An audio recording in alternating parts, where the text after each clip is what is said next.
Welcome back to New Rockstars. Did Deadpool cross the line with a joke about an active lawsuit against Disney? Or after the massive success of Deadpool and Wolverine, does the House of Mouse need to unleash Deadpool more to mock itself in a kind of in-house court jester? Let's talk about how everyone hates Disney right now, and if Deadpool is the man for the job to try to diffuse that hate. Is it possible? I don't know. I also don't know how Deadpool, well, no, he sends his jokes to Kevin Feige, and Kevin Feige says, this is okay.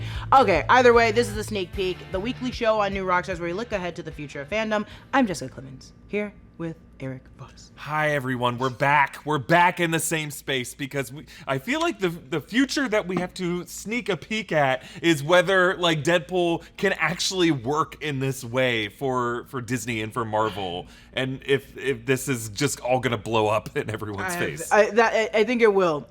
Yeah, I agree with you. I think it will. I think they're like, hey, Deadpool Wolverine's $1 billion movie, so everyone will love Deadpool in every context, and other people are like, actually, some jokes are not funny, and increasingly we live in a world where nothing is funny anymore. Yeah, it also doesn't work that Deadpool lives off of like the motto, oh, you give him an inch, he's gonna take a mile. Yeah. That's you gave him a movie, and now he's gonna be like, oh, let me see how far I can go now that I have you. But what we're gonna do in this episode is actually apply some knowledge that we rarely get to talk about through ourselves and through Brandon Barrick. We actually have some inside understanding of how these things happen when you're at like Disneyland and what the whole process is of like the very curated experience of going to these parks and what is true and what is not true. And I would also like to reiterate that Brandon is a very big like resident Disneyland park person. He knows a lot, reads every news article that comes out about Disneyland parks. Yes. It's much different than doing Disney media approach or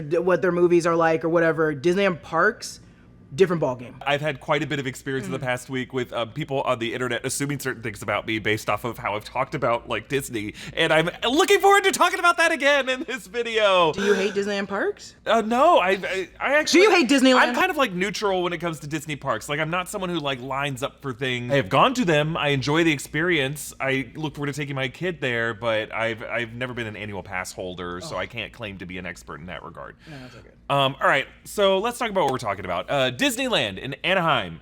There is now a Deadpool character at Disneyland. So the joke in Deadpool and Wolverine, how he's like, screw you, Fox, I'm going to Disneyland. He literally is at Disneyland for at least a limited time. You can go to California Adventure, and he does this show called Storytime with Deadpool, and it happens at least once per day, but usually several times a day. Brandon was just there on Sunday, and he said it was just, he was able to see one showing that day, but generally it happens multiple times. And in these shows, Deadpool makes a lot of jokes, and they're often at Disney's expense. So he gets pretty meta about it. Like recently there was, Brandon saw him make a joke about the dragon catching on fire at the Fantasmic show. Oh my God. That was back in April 2023. Oh my God. I know. That you can make a joke about because that was insane and away from everybody. Yeah, and no one died in it. And no one died in it. But people came close to dying, and Jessica's response is how people will react to these jokes in the crowd. And these are just shows that like as you're walking through the Adventures campus, there's like a corner there where people just gather around. The Dora Milaje will do a show. Doctor Strange does a magic show. This is just like what they do instead of having actual good rides in Adventures campus. Because Shut up. They don't. The Spider-Man ride sucks. No. The Spider-Man is the only thing. It's the only thing is that you have to wait like 2 hours to get to it, and it feels like you're underwhelmed. Stop. It feels like it's underwhelming because you had to wait the 4 hours. But it's fun, and I don't understand the science behind. Agree to disagree. It's not a ride. It's a workout. You're just like so tired as you're doing it. It's more physical. I love a physical. And what's fun is you do this ride, and like here I am trying to do the proper pose, and there's just some kid next to me who's just doing this.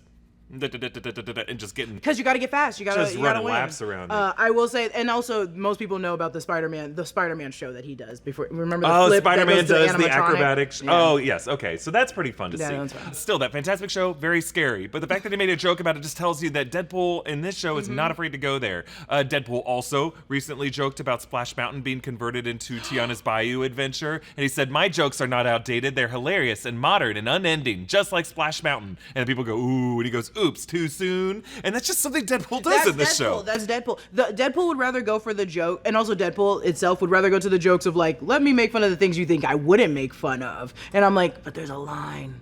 There is a line. And it's still Disneyland. Well, yeah, and then there was, like, he joked about Doctor Doom recently. Robert Downey Jr.'s big payday cast about Doctor Doom. He's joked about Phase 3 being the last good phase, which is similar to the joke he made in the movie. But in the past week, there's a TikToker named gothgirl_does_Disney who posted this video of Deadpool making a joke about Cinderpool, obviously a Cinderella Deadpool, who is late, as Cinderella's always late, but she was late to the show because she had to read all the terms and conditions on Disney+. Cinderpool was late because he had to read every single page in the terms and conditions when he signed up for Disney+.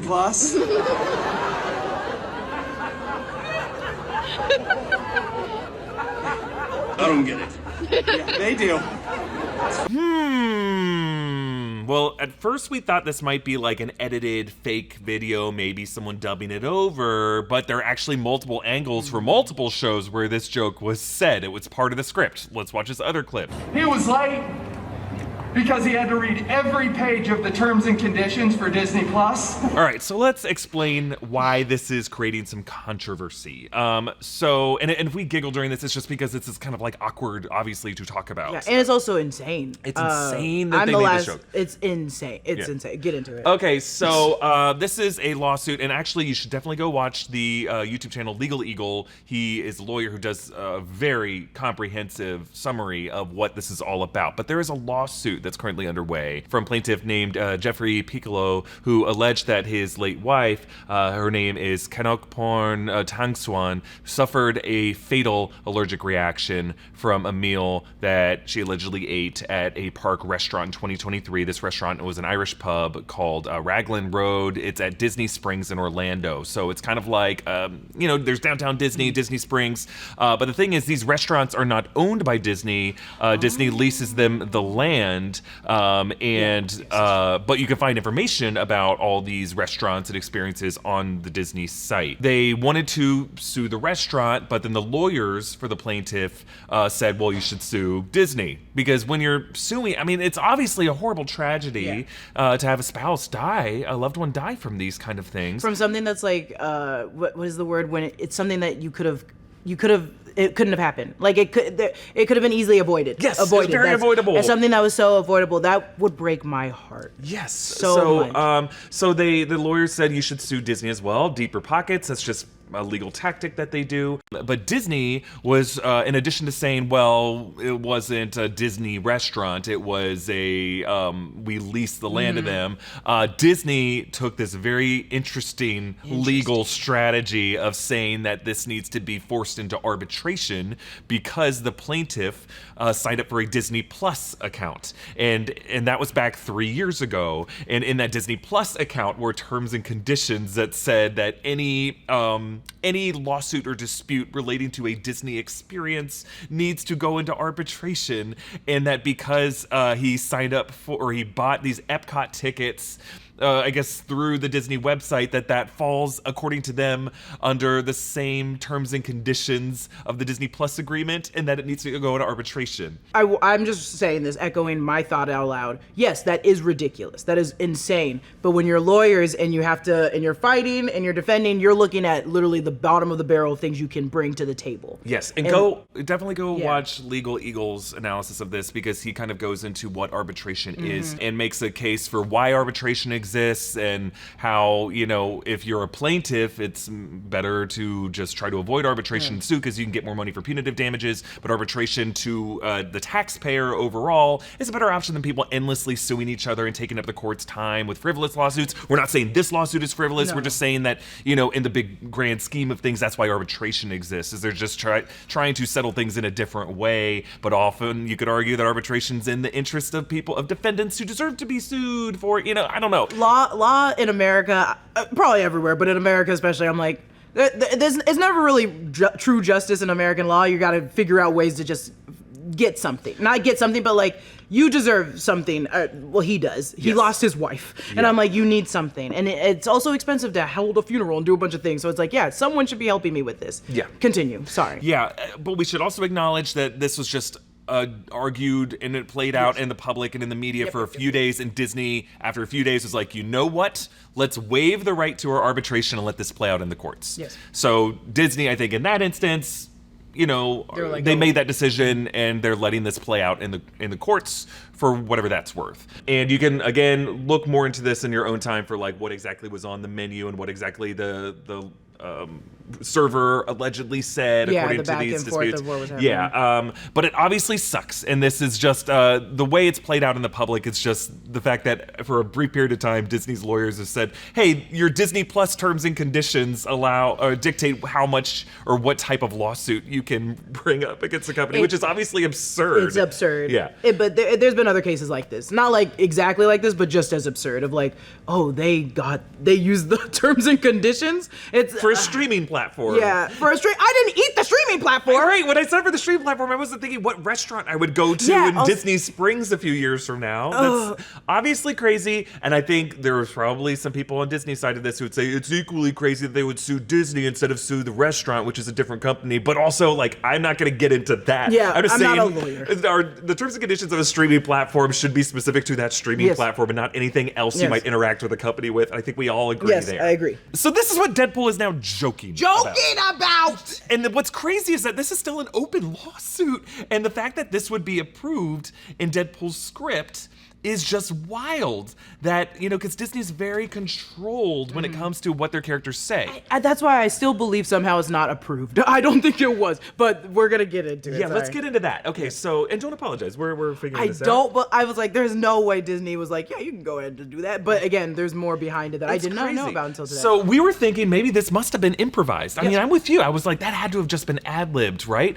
Well, apparently, this comes from our expert Brandon, who is the Disney expert here. He gave us some context, which I knew because I've had friends and loved ones who worked for Disney parks before, as actually former New Rockstars employees used to work as parks characters who were face characters. And when you're a face character, it's a very, very controlled process. What's a face character? So there's a different distinctions. They have face characters and they have like other characters who are in suits. When you go to Disney parks, the people who are in suits are not allowed to talk. Yes. They're not allowed to talk. And that's a difference to where if you go to Knott's Berry Farm, everybody can talk to you and interact with you. In those suits. If they're just like they're all face characters. But if you're a face character, those refer to the Disney princesses like Cinderella, Jasmine, Tiana, or Peter Pan. They can kind of ad-lib with you, but they're given a very, very controlled list of things and responses. Gaston is the same thing. Gaston. And there's a lot of training that they go through and specific talking points that they're allowed to say, and like frequently asked questions. Like if some drunk idiot tries to flirt with you, you kind of have a way to kind of diffuse that and get out of the situation easily. But characters who are masked generally do not talk. Deadpool is one of this weird kind of he's masked, but I think the fact that he speaks is similar to where you can interact with Spider-Man or Captain America or Loki for a time, I believe.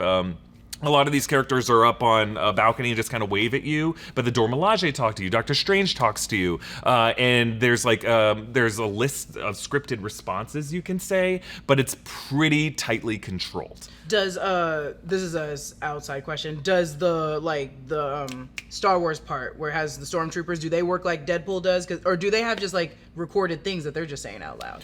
Okay, so stormtroopers, Kylo Ren, they are masked, but they're similar to Rey, in that they can talk to you, they can say things. Kylo Ren has like a specific list of phrases that he'll say to you if you get in his way or try to mess with him or something like that. Okay. But Chewbacca, obviously Chewbacca speaks Shiriwook and can't talk to you anyway. But like they're similar to like the masked characters where there's someone in the suit and you can just kind of hug and but there's also stuff like you have to show both hands visible. You can't have the other because people try to sue and that kind of thing. So Deadpool is considered like a face character. Yes. But we're also trying to figure out just the quality of the audio in these videos is so clear. We're wondering if there might have been someone else. Well, no, there's probably a little microphone, right? They don't have a microphone hooked up? Isn't that what makes them loud? He doesn't have a headset. It's just his mask, and like he's projecting, but there's audio coming in from the speakers. Because even when the Dora Milaje do their song, you can hear them through the speakers. They're like they got microphones. They're wired up. Yeah. So I think it's just assuming that the guy in the suit is saying the lines. Yes. Right. That'd just be too confusing to have another guy behind a bush or a trash can. Making the jokes that you're like, oh God, why do you make that joke? But if you go to Mr. Potato Head for Midway Mania and California Adventure, it is a guy in a booth somewhere who's just saying like, hey, you in the glasses, Four Eyes, get the out of my way. No, he doesn't. First off, remember when you said you're not that big of a Disney person and you know literally every park and what they do at every single place? But I'm not the expert. I don't know where the hidden that. Mickeys are. I can't claim. I've never been to Club 33. I've never even been to... I just kind of know the names of these things because I grew up in Florida, a 2-hour drive from Orlando, and we had a cousin who worked in the parks and could get us in. There you go. And in college, we'll know someone at the University of Florida whose parent works at the park 100. or whose older sister works at the park and can kind of get you in. So I grew up, and then when I moved out to LA, I had a friend who was a cast member who could get me in, and then my wife worked for Pixar, so and you we just could get it. So you actually are, the enthusiast, the Disney enthusiast. Yeah, but I can't say I've spent a lot of my money there. It's just like but you spend a lot of time. Who I know who gets me in free. This video is sponsored by Helix Sleep, and I've been using a Helix mattress for years, and I won't shut up about it because I love it that much. And now that Helix Sleep is having a Labor Day sale, it's the perfect opportunity for you to get yourself a brand new perfect mattress for 27% off. And it's so easy too, thanks to Helix's sleep quiz. You just take the quiz and Helix finds you your perfect mattress. I wanted a medium firm mattress with lumbar support that sleeps cool, and I got matched with the Dusk Luxe Helix mattress. I've had it for years now, and it's fantastic. I fall asleep so fast, so nice, and I wake up feeling so much more rested than I used to. I used to wake up with back pains. I do not anymore. Helix offers 20 unique mattresses, including the award-winning Luxe and Ultra Premium Elite Collections, Helix Plus for big and tall sleepers, and the Helix Kids mattresses. Helix delivers your mattress right to your door with free shipping in the US. The mattress comes rolled up in a box, and it's super easy to set it up yourself. Helix has a 100-night sleep trial, so you get more than 3 months to make sure that you love your mattress, and their mattresses have a 10-year warranty. Pile that on top of the Helix financing options and flexible payment plans, a great night's sleep is never far away. Helix Sleep is offering new Rockstars viewers an exclusive discount this month, 27% off your mattress purchase. Use promo code HelixPartner27 to take advantage of this special offer and act fast. This discount ends after Labor Day. Check out the Helix site for more details. So with specifically the actors who they get to play the Marvel characters are often not full-time Disney employees. Some of these characters, like the face characters, usually like Cinderella or Jasmine, Donald, Minnie, they're usually full-time employees. But these recent face characters that they've brought into play, Avengers and Marvel characters, are often part-time employees. So they're under just like a different contract. And I think it's just helpful to keep that context in mind. They're often, these characters, also only in the park for a limited time. So they'll kind of sunset some characters. Like Kang the Conqueror was in the parks for a bit. I don't think he's there anymore. Yeah, Four Town is one of those people. I see Four Town on the parade now, but from, they're not going to. Turning Red. A lot of Turning Red's not there all the time, but Turning Red is also one of the suit characters, not the mask character. She's always in the panda suit. She's in the panda suit. But what's also weird about when it comes to these Pixar ones, so they just recently did the Pixar celebration. The kids from Luca, which is the movie my wife worked on, they are not. They are in costume. Yeah, they do that for some of them though, and it makes me annoyed. They do it for Moana too. Or not Moana, but the big muscular guy. Yeah. And I'm like, you could have got people to play these two people, or maybe it's because you can't get. Most of the people that are at Disney playing these characters are adults. Nothing wrong with that, but it'd be hard to get an adult to look like Luca because that's a little boy. There's just some interesting social media responses. I'm like, you're in Southern California and you couldn't find someone. No, they should. I don't know why they haven't gotten like. Because they're kids. I think what it is, if they're like animated kids, you can't hire a kid to do this because there's certain work laws about that, labor laws. But if they're like the character is an adult, and if the character is not a mythological being the way the character from Moana is, maybe there's like just different. But it's also just weird. I was like, I'm sure you could find a big man with like literally any big man. Not any big man, Gaston, but Gaston isn't showing his arms. He's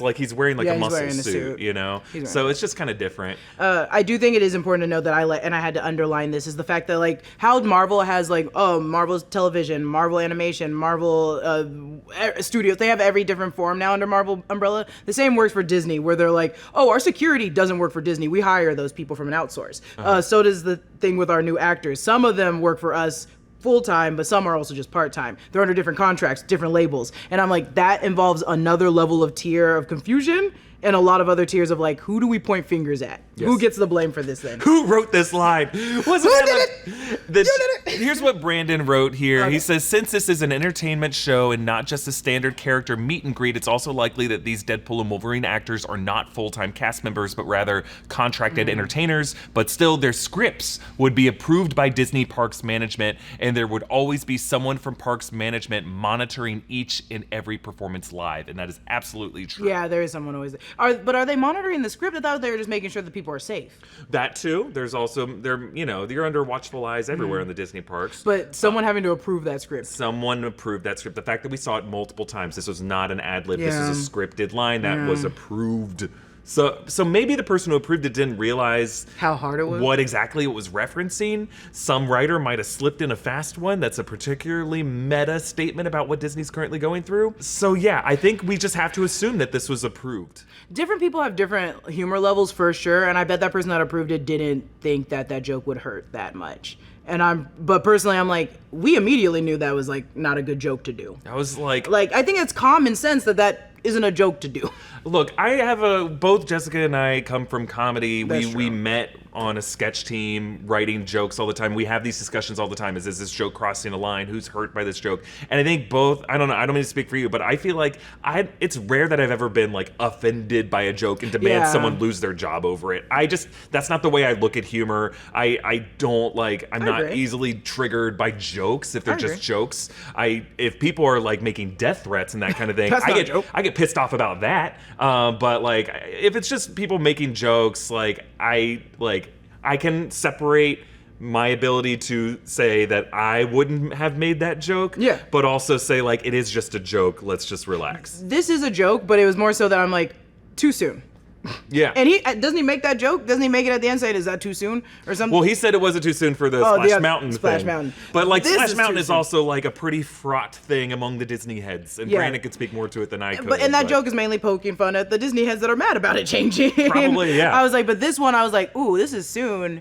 Like, not that, it wasn't soon. It happened in like 2023, but it's come to the public recently. But let's also recognize that the joke was aimed at Disney. It wasn't Yeah. aimed at people suing Disney. It was taking their side, if anything. He was saying, like, isn't it crazy that Disney would say that your terms and conditions for Disney Plus control your life that much? Like, I think that's the aim of the joke. But I think a lot of people are just like, you're not allowed to make, it doesn't matter what the direction of the joke is. You're just not allowed to make light of this. But it's also like, that's what would drive me crazy. Because I also used to like review SNL for a site called Splitsider, which is now Vulture. And I would drive me crazy if people were like, you're not allowed to make light of this thing. And they would never even look at the subject of the joke. Like, if the joke was aimed at whoever the more powerful of the dispute is, I think it's okay to make that. I don't think it's too soon. But I think personally. decoding the joke is like that Disney approved it is that Disney doesn't take it that seriously. That I That's think is where worthy of discussion. Is that Disney is just like, okay, laughing about this, and they're using Deadpool And I'd this be way like, to hey, try you're to. not allowed to joke about it. Yeah. If that actor improvised it, that's one thing. But Disney approving the joke, I'm like, Yeah, if people online made this joke, then Yeah. that's obviously not too soon. But Disney making the joke and then like arguably profiting from it because they're saying how funny Deadpool is and how satirical he is part of the reason you should pay money to come to the Disney parks. And so we cha-ching from that. honestly, it's just weird as hell. That's, I think, yes. It's weird as hell. It's weird as hell. So let's just touch on the Disney drama of this all. And I think we have to say that we understand that there are multiple different, sometimes overlapping, but still differently sourced spheres of people who are disgruntled with Disney for whatever reason. Disney releases, Disney experiences. People are just like mad at Disney right now. One sphere is obviously the political and culture war sphere of it. You know, some people feel that Disney just has too much power to set the cultural agenda over our society, and they feel like, you know, the social values that they believe Disney is forcing into Disney-owned IP like Marvel, Star Wars, Pixar, Disney Animation, Avatar, that's just like inappropriate for Disney to do that. They also feel like defensive from what they perceive are culture warriors trying to control how they think or trying to cancel them or trying to paint them with too broad of a brush. So they are now kind of in this I have to strike first mentality against these voices online because they all have big followings and they're all Disney shills and they're trying to control my life and my family's life and they're trying to change the definition of what makes good TV and good movies. And so I have to strike first. So they always just feel like they're in a constant war with Disney and with anyone who likes Disney, even though most people who like Disney aren't really trying to stop the people who don't like Disney. They're just trying to like what they like. But that's how it goes, though. It's just where things are right now. Everyone thinks anyone who doesn't agree with them must be in a brainwashed cult. This sounds like it's coming from a specific spot. Like, yeah. this is well, you do get this a lot, though. Well, I think what I try to remind people, it's hard to make this case to people who are online because those are a lot of the people who watch our videos, is that the vast majority of people are not constantly in a war with anyone else online. It's just people out there in this country are just living their lives. Just existing. Just existing. They're just out there playing video games or in line at Chipotle or just picking up their kids from school or just at a bar trivia night. And that's what our world is right now. It's not people who are with you on Twitter or Discord yelling about shit. I'm not beefing. I'm not beefing on this. Yes. I'm not gonna. I would rather go exist. I'd rather just go exist than get mad at people that like things that I don't like. Yes. That's crazy as hell. But that's also probably a foolish Don Quixote argument for me to make because I think realistically I'm making it to a choir right now who's watching this content being like, well, I am online and I do have opinions about these things and I want you to pick a side. But we also do that. We watch things online and we also have opinions and I'm not gonna force it. I'm not gonna go. I'm trying to think of Jenny Nicholson and be like, hey, you choose a side. But I think Jenny Nicholson is a good example of an additional sphere that might have some overlap, but it's just a completely different sphere of people who feel that that it's just an economical argument. You know, they're generally okay with Disney's values, whatever, but they're really just trying to keep the company in a responsible place. You know, that they say that the company is that their products are too expensive, that Disney's irresponsible with their budgets, that they're cheap, that they're cutting corners, that they're taking advantage of various market forces for profit, that they're generally ripping off consumers with products that are marketed as these, you know, once in a lifetime unmissable experiences that your kids are going to have a bad childhood if they don't go to a Disney park at some point. And in reality, when they go there, these parks are just like not great experiences, that they have a bad experience or they actively hurt society in various ways, people have argued.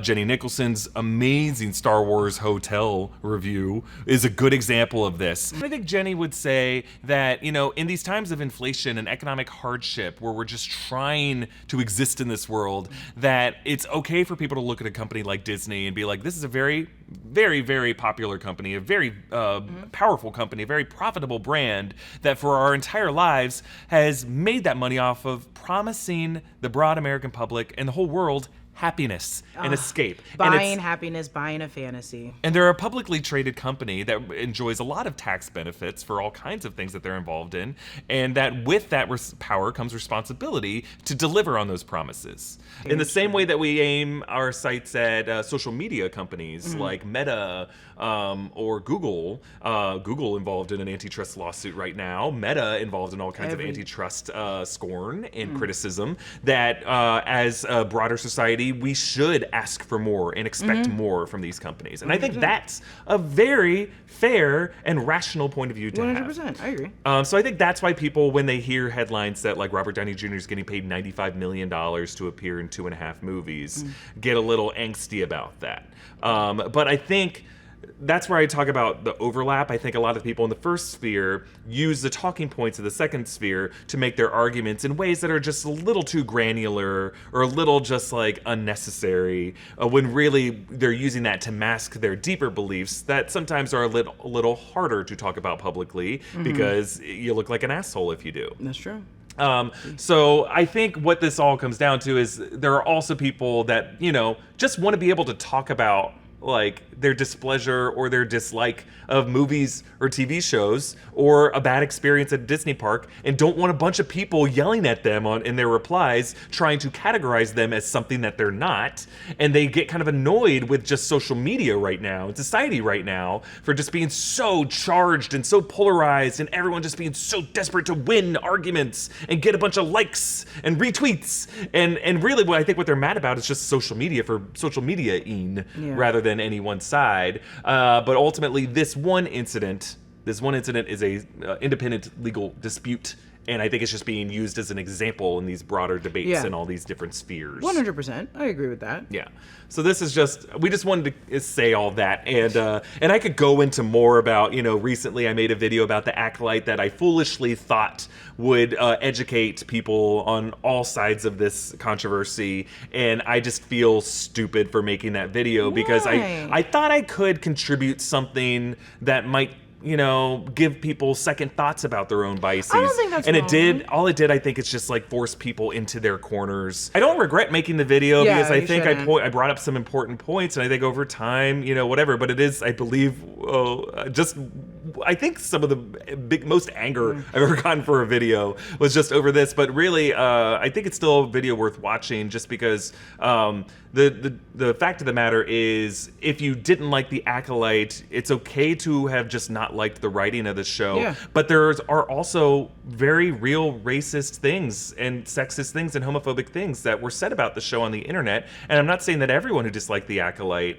is one of those people, but those people who did say those things did say those things and did hurl some awful things at Leslie Headland and Amanda Listenberg. And we can't pretend that those things weren't said and that wasn't part of what happened here. But ultimately, my point in the video is that part of the debate was not why The Acolyte got canceled, that The Acolyte got canceled because it had low viewership, that it cost way too much to make, and that Star Wars and Lucasfilm did not know what they wanted to make with this show. That they wanted to make, originally was pitched to be an Asajj Ventress spinoff, and they're like, what if we did it as a High Republic thing? And Kathleen Kennedy didn't even know what the High Republic was at the time, and neither did Leslie Headland, but they ended up kind of like making a show about it before they even knew what fans liked about the High Republic, and that kind of marketing confusion ended up allowing people to fill that void with all kinds of talking points. I was like, since that was open, the ether, everyone just started being like, it was this, just because it was open. This was the agenda. Yeah. No, this is the agenda. No, you're saying that I think that's what the agenda is, and it's not what I'm saying.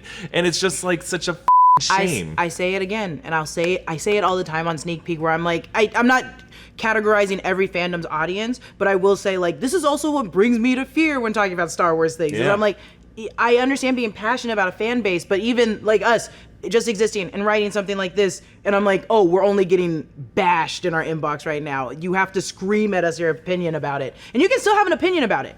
You just don't have to scream at me. So we have to ask, is Deadpool the only person who can speak to this insanity? Is Disney currently using Deadpool as kind of their court jester? Yeah. Because that's the way, historically, the reason kings have had jesters is you bring the jester into court and he kind of makes fun of everybody, including the king and all of his drama, and that lets the other people who might conspire against the king to bring the king down, or just the people who might overthrow the king, feel like, oh, the king has a sense of humor. If he can laugh at himself, then I'm not going to try to cut his head off. The Jeff Ross.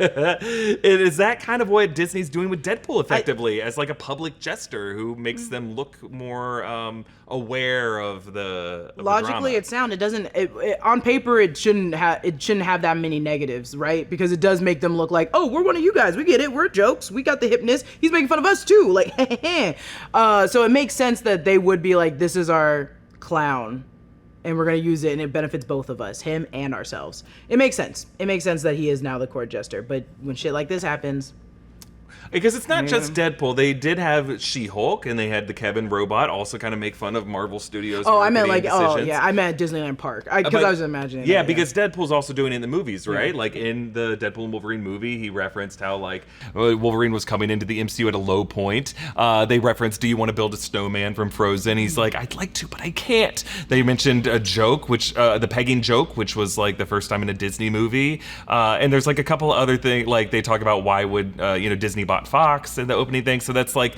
they're clearly making fun of themselves in different ways. I believe, I'm trying to remember like the history. Brandon would know more, but like back in older or during like the early 90s, didn't Disney like Genie kind of made fun of or would reference, and that was Robin Williams improvising in a lot of cases. Like, didn't he like have, I don't know if it was in the movie, but I know in the series, didn't he like make jokes? There are so many different versions of Aladdin that I'm sure Genie has made a reference that's like, oh, look at me, I'm Bob Iger.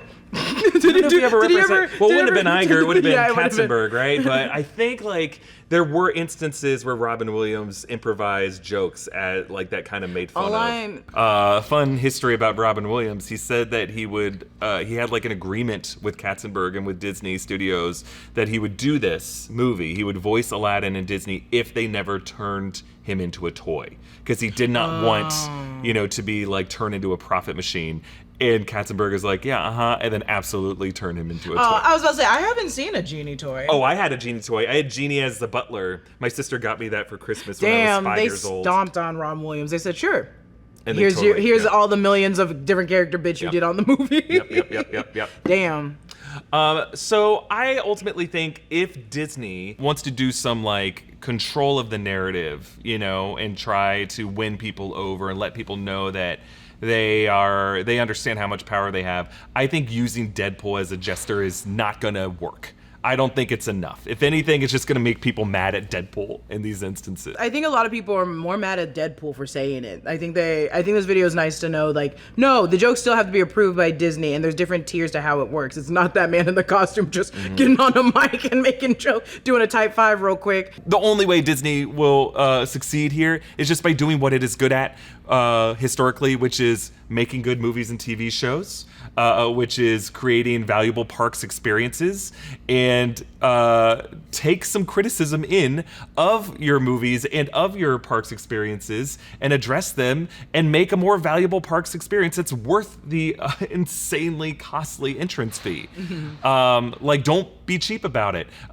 Like this bullshit about like how everything has to go through an app when you go through these parks. Like, can we get back to an app-free experience that doesn't require me to have my phone fully charged when I enter these parks, for the love of God? I'm not even trying to be an asshole, but like, why did they do that? Why did they go? Like, I get it that it costs like $200 to get in to get a ticket, but I'm also like, yeah, people also don't have really great phones, and also phones die, and also I'm not giving my child a phone. What are you guys doing? Or I'm not giving my child my phone to go like scan their ticket to go do things.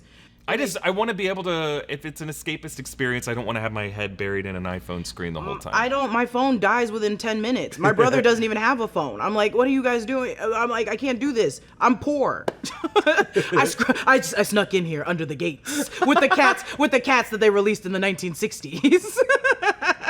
Do you know? I don't think that's a real story, but that's what they say that the cats at Disneyland because are. they ate all the pets. Yeah, they ate all the rats. I don't think it's true. I think it's a myth. Isn't that like an old wives' tale? Like they released the cats to eat the rats. They released dogs to eat the cats. They released gorillas to eat the cats. That was the. I almost said Peter Pettigrew. The Pied Piper. He did that basically. He was the Pied Piper. He lured blew the his children. pipe, Didn't he lure the children? and then he lured the children to die, because they didn't pay the piper. And so he would lure the rats out of the town, and then he's like, fine, I'm going to change the tune, and I'm going to take your kids. Okay, he said, well, I'm stealing your kids tonight, so what do you guys want? That's what happened. Are you guys going to pay me or what? Yeah. Damn. Make good movies, make good TV shows, stop doing bullshit movies and TV shows, and make great parks experiences. Yeah. Like, maybe Disney, you should invest in like a really cool Avengers ride at Avengers Campus, and not something that looks like It is too big to take down at this point. They can only add It's not too big. Just it is build huge. on top of it. It looks like a bunch of ugly gray garages that you have like Spider-Man and Deadpool hopping around in front of. But why not make like Radiator Springs looks awesome. It's fun to walk around Radiator Springs and look around. You should just make a cool place to visit. The Guardians ride is technically still Marvel Avengers Campus. It is, but they just redecorated Tower of Terror into what is a really fun experience to walk through that queue. I love walking through the Collector's Vault. That is cool. That's a good idea. Why not turn all of the park into one of the sets from the film, like Nowhere from Guardians of the Galaxy, which is a cool location, a giant skull. Or like Wakanda, the coolest setting that the MCU has ever dreamt up. Or the TVA, or Doctor Strange's Sanctum Sanctorum. Like, make these places that are visitable in these movies and make them visible in real life. They have the doorway. They have the doorway, but then it's a weird outdoor place with benches. Yeah, with normal flowers outside too. I'm like, oh, okay. Oh, and then you can go into Pim Kitchen, which there's no Pim Kitchen. Test Kitchen sucks. Pim Test Kitchen does suck. I'll give you that. I'll give you that. But they have, but the Doctor Strange area looks cool at night. The way they light it up, that looks cool. But during the daytime, it's just like whatever. It's just like, there's a little gold door. Oh, yeah, and people do just sit there to eat. Yeah, why not make I know it would cost billions of dollars to build the TVA, but it's just Avengers Campus is a boring location. Yeah, they made Star Wars look really good, and then they just compared to Marvel's Avengers Campus. What they should do is a New York street. They've already done that at Universal, and they had the back. No, imagine a New York street that's in the midst of the Battle of New York, which is an iconic battle and event in Avengers history. They keep revisiting it and everything. Make it a New York street, and then that makes sense to have the Avengers all jumping around there. And then it can be it's not that hard to build a New York street. They have it. They already have part. the Hollywood part. They can just take away that street. And just but I guess it doesn't fit with California Adventure. But that is true. That is true. That's why they're never. Oh yeah, they're not going to do that New York street. They're they are so adamant about it being California. Yeah. They're this is California. Well, that's why they need a West Coast Avengers, and it can be in LA, or it can be... It's just San Francisco. Or just San Francisco. San Francisco's picturesque, but there's, what do you just have Shang-Chi? And also, right next door is San Fran, Tokyo. Yeah. So, there's ways to do it. It's just it'll cost billions of dollars in several years, and they won't do it, and they don't... I don't know, they don't have the real estate for it. They said just be happy with what you got at Pym Test Kitchen. Don't you want a giant pretzel and want to look at it go around the room 400 times? What's your recommendation if you do go to California Adventure? Mine is Pacific Wharf. I love the food options at Pacific Wharf. I love that you can get a beer and just sit there and hang out and people watch. Is that where the Lamplight is? Lamplight is not far away. Lamplight Lounge is a Pixar restaurant that's right by the Incredicoaster and Pixar Pier. And I like that area too. It's just Lamplight Lounge is you have to get reservations and stuff like that. And you got to wait. I love San Fran, Tokyo because I also just love birria tacos, and they have those there. It's a new little part too, so it looks a little upgraded than everything else. But I always beeline to Avengers Campus. I always have to look in the store to see what new thing they have. I bought the prune stick. I bought Doctor Strange's cape. I will say those capes are made for children. It does not fit around my neck. My adult size neck. Don't look at my neck. But it doesn't fit around it that well, so I have to pin it together. But it's a very nice cape. Do you think Disney parks will ever lower their ticket costs, or are we just in a post-inflation Dude, they're just reality? It's gonna keep get worse. I didn't go that long ago, and the ticket was $179. $179. And that's on top of if you don't live in the area, you have to fly there. You have to stay at a hotel for multiple kids. There are people from California that go there, but there's more families that are flying there making an event out of it. And I'm if their tickets are, the child ticket is $10 difference. It's $150. And look, if you want to charge that, again, I think we can all agree that that's probably pretty steep, but then just make it worth their while. Make it worth it, and it's not right now. It used to be. I remember a time. There was a time in the 90s where you could get Fast Pass that just printed out, and you could hit up every big ride in a single day if you were smart about it. The crazy thing is because I went to Disneyland the first time at 22 years old, which was not that long ago, I can't even imagine the idea of that existing. I'm oh no, it's always been around $150 a ticket, and I have to get on only 2 rides. Yeah, and the rides were simple enough that they weren't always shut down due to technical issues. Damn. There was a time. And it exists in our minds. Maybe millennials are the last generation to truly have a great Disney experience. I will say, I went to Universal recently. This is not a ad for Universal. I went to Universal recently, and I splurged on their version of what the advanced tickets were, the Genie passes, and I got on every single ride at Universal. I did every single ride in one day. And even at the Hogwarts area? Mm-hmm, I did Hogwarts twice. It was insane. It's very pricey, I will say that, but me and my brother were we can do it just this one time, and we did it. I did every single ride. And I was if you offered kind of that situation at Disneyland, it would make this experience better. But they're not doing it. But Disney won't do it because they don't need to, because people are still having record attendance at parks. Record attendance at $179 a ticket. Deadpool, feel free to make as many jokes about that as you want. Yeah, why aren't you making jokes about the ticket prices? Yeah, it's coming up. About the ticket prices. It's going to be on next week's lineup, yeah, that I is think. Next week. And I will laugh. I will cackle while I'm sitting in the front. Once again, we have gotten to another episode of the Sneak Peek that we don't have time to talk about what we're watching. But you know what? We're going to have to start bringing that conversation over into the break room. Yeah, and people love, it's funny on the break room when people are oh, what are you guys watching? They're do the spin. Do the spin. Do the spin. Which I am, hey, Spider-Man, do the spin. Do the spin. Which you guys, when we say do the spin to me, I don't do the spin. He does the spin. I do the spin.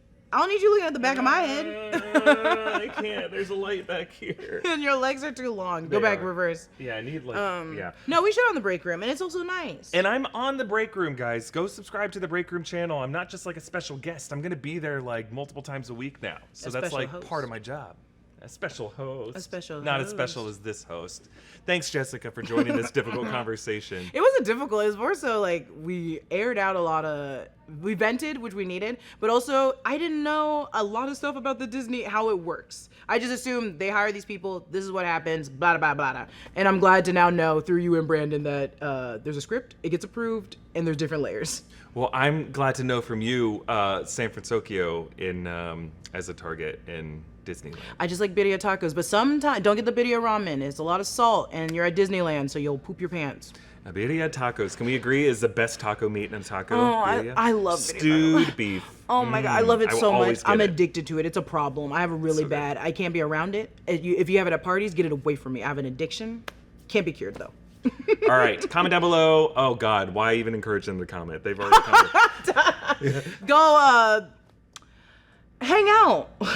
Go Yeah. watch the next video that's underneath this. That's for new Rockstars. Yep, and be sure to check out our nerdright.shop. There's like a great Labor Day sale that's still in effect right now. We got this thing. It does not look like the thing that Jessica just talked about yesterday or 2 days ago in her video of the first thing, but I think it may look something more like this. This is after the VFX sexy. is This is done. the sexy version of Look the at thing. those arms. Why doesn't he wear? I know he's not wearing a shirt normally, but like, stop! You guys, this is a sexy thing. This is a little too sexy for.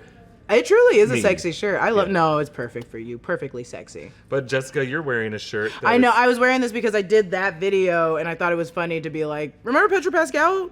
Oh, there was a time. All right, everybody, take care of each other out there and have a great weekend. And we'll see you next time. Bye.